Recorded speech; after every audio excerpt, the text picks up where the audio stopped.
এভাবে পোলাও রান্না করলে সবার দৃষ্টি আকর্ষণ করবে, এটা আমি গ্যারান্টি দিতে পারি। আমি যেভাবে পোলাও রান্না করি, আমার বাসার যত অতিথিরা আসে সবাই খুব বেশি আকর্ষণ হয় আমার পোলাওর দিকে, কারণ এটা এত সুন্দর একটা কালারফুল পোলাও হয়, এটা খেতে ভীষণ মজার হয়ে থাকে। আর আমি অনেক ঝরঝরে পোলাও রান্না করি। সম্পূর্ণ টিপস সহকারে আজকের পোলাও রেসিপিটা আপনাদের সাথে শেয়ার করব। ভালো লাগলে ভিডিওটি প্লিজ একটি শেয়ার করে দিবেন। তো প্রথমে আমি প্যানে পরিমাণ মতো তেল দিয়ে নিচ্ছি, আর এখানে 4টা এলাচের মুখ ফাটিয়ে দিয়েছি, 4টা দিয়েছি লং, 2 টুকরা দিয়েছি দারুচিনি, আর 3টা তেজপাতা মাঝখান থেকে ছিঁড়ে দিয়েছি। এখন এই সব কিছু একটুখানি ভেজে নিব যাতে সুন্দর একটা ফ্লেভার আসে।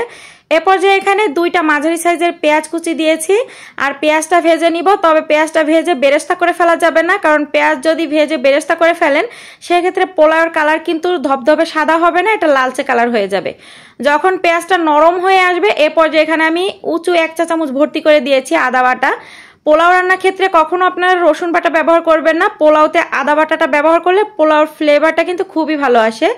তো এখন এখানে আমি 1 কেজি পরিমাণ দিয়ে দিচ্ছি পোলাওয়ের চাল, আর এই চালটা আমি আগে থেকে ধুয়ে পানি ঝরাতে রেখেছিলাম, আধা ঘন্টার মতন এটা আমি ধুয়ে রেখেছিলাম। তো এখন এই চালটা দিয়ে খুব ভালো করে ভেজে নিতে হবে। তবে এরই মাঝে আমি এখানে স্বাদ মতো দিয়ে দিচ্ছি লবণ, আর 2 চা চামচ দিয়ে দিচ্ছি ঘি। ঘিটা দেওয়ার পরে এই চালগুলো প্রায় আমি 10 মিনিটের মতো ভেজে নিব।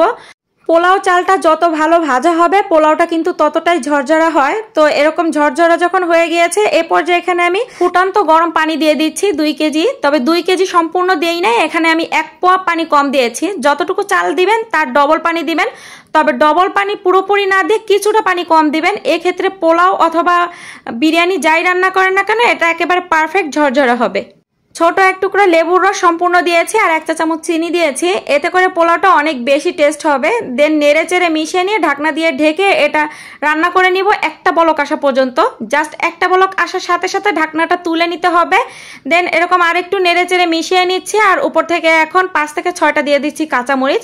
কাঁচামরিচটা অবশ্যই দেওয়ার চেষ্টা করবেন, এতে করে সুন্দর একটা ফ্লেভার অ্যাড হবে। দেন আবারও নেড়ে চেড়ে মিশিয়ে নিয়ে ঢাকনা দিয়ে ঢেকে চুলার আঁচ একদম লো করে দিয়ে চুলাতে একটা হেভি বটমের তাওয়া বসিয়ে তারপরে এই কড়াইটা বসিয়ে রাখবো আধা ঘন্টার জন্য। তবে এই আধা ঘন্টার মাঝে মাঝে আমি ঢাকনা তুলে এভাবে স্প্যাচুলা দিয়ে ভাতগুলো এভাবে উল্টে পাল্টে নেড়ে দিতে হবে, তাতে করে উপরের ভাতগুলো নিচে আর নিচের ভাতগুলো উপরে আসবে। এখন সবগুলো পোলাও একসাথে করে এভাবে স্প্যাচুলা দিয়ে সমান করে নিতে হবে। দেন ওপর থেকে সামান্য কিছুটা ফুড কালার দিয়ে দিচ্ছি, এখানে আমি সবুজ ফুড কালারটা ব্যবহার করেছি।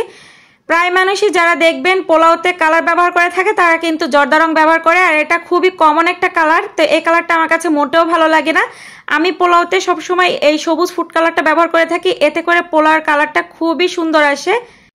পোলাও রান্নার শেষে উপর থেকে এরকম 2 চা চামচ ঘি দিয়ে দিবেন, এতে করে ঘিয়ের ফ্লেভারটা আরো বেশি পাবেন। দেন উপর থেকে কিছুটা পেঁয়াজ বেরেস্তা দিয়ে দিচ্ছি, এতে করে পোলাওর ফ্লেভারও ভালো আসবে আর দেখতেও কালারফুল হবে। ঢাকনা দিয়ে ঢেকে এটা আরো 10 মিনিট আমি রেস্টে রেখে দিব। 10 মিনিট পরে ঢাকনাটা তুলে নিয়েছি। এখন এই পোলাওগুলো আরো একবার নেড়ে চেড়ে দিচ্ছি, আর এটা কতটা বেশি কালারফুল হয় সেটা তো আপনারা দেখতেই পাচ্ছেন। আমি আমার বাসায় কোনো মেহমান দাওয়াত করলে আমি এই পোলাওটাই রান্না করি সব সময়, আর সবাই অনেক বেশি পছন্দ করে আমার হাতের এই পোলাওটা। আর এটা দেখতে এতটা বেশি কালারফুল যে সবার আকর্ষণ এই পোলাওর দিকেই থাকে। আমি এই পোলাওয়ের নাম দিয়েছি লেমন পোলাও। আমি কখনো কাউকেই দেখি নাই পোলাওয়ের ভিতরে এই সবুজ ফুড কালারটা ব্যবহার করতে, আমি এটা সবসময় ব্যবহার করি। আপনারা যদি কেউ কখনো ব্যবহার করে না থাকেন এই কালারটা অন্তত একবার ব্যবহার করে দেখবেন যে এটা কতটা বেশি কালারফুল হয়, আপনার নিজেরই চোখ জুড়িয়ে যাবে। তো আশা করি আমার আজকের এই লেমন পোলাও রেসিপিটি আপনাদের কাছে ভালো লেগেছে। ভালো লেগে থাকলে প্লিজ একটি লাইক দিয়ে ভিডিওটি শেয়ার করে দিবেন, আর খুব বেশি ভালো লেগে থাকলে আমার পেজটি ফলো করে আমার পাশে থেকে যাবেন। দেখা হচ্ছে নেক্সট কোনো রেসিপি নিয়ে, ততক্ষণ সবাই ভালো থাকবেন, সবাই সবার জন্য দোয়া করবেন। আজকের মতন বিদায় নিচ্ছি, টাটা, বাই বাই।